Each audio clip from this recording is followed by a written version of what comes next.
Whoa, whoa, whoa. It really does look like it could be the end for Keir Starmer. Now, I know people say that kind of thing all the time, but after what's been revealed, it honestly seems there's no way he can carry on. Remember, in his own words, Starmer said, "If you mislead Parliament, you should resign." He said it about Boris Johnson, but now that same standard applies to him, because Starmer has lied to Parliament to protect relations with a hostile foreign power. It's clear as day. Last night, the witness statements in the collapsed China spy case were finally made public.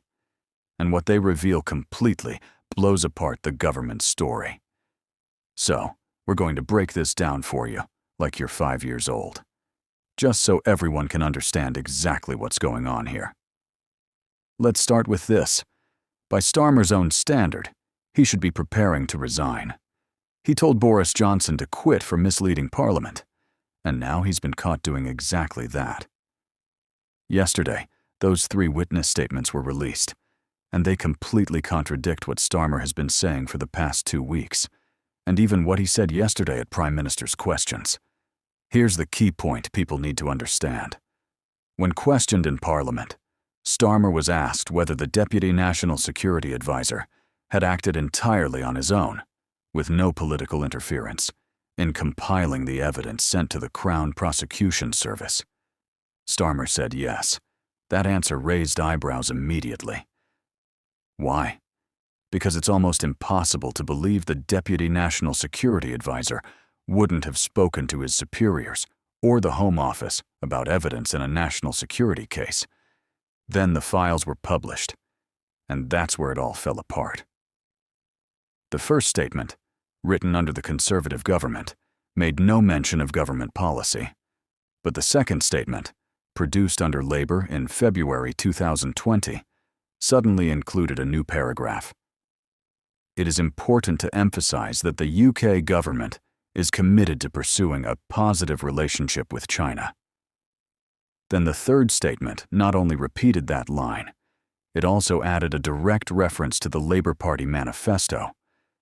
That's crucial because the government has spent weeks claiming this case had nothing to do with Labour's current policy, that it was entirely about what happened under the Conservatives.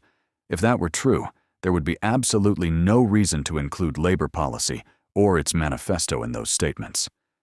But they did. And that completely undermines everything the Prime Minister has said.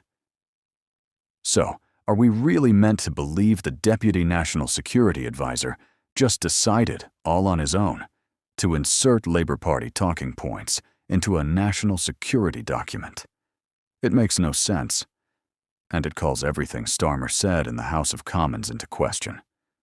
By his own definition, that's misleading Parliament.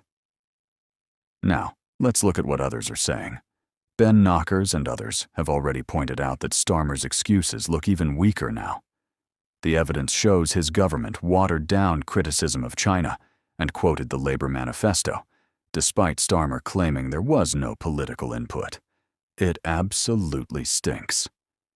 Add to that the fact this entire case has collapsed, the bizarre deal involving the Chaos Islands being handed to an ally of China, and the plan for a massive new Chinese embassy in London, and the whole thing reeks of something deeper going on.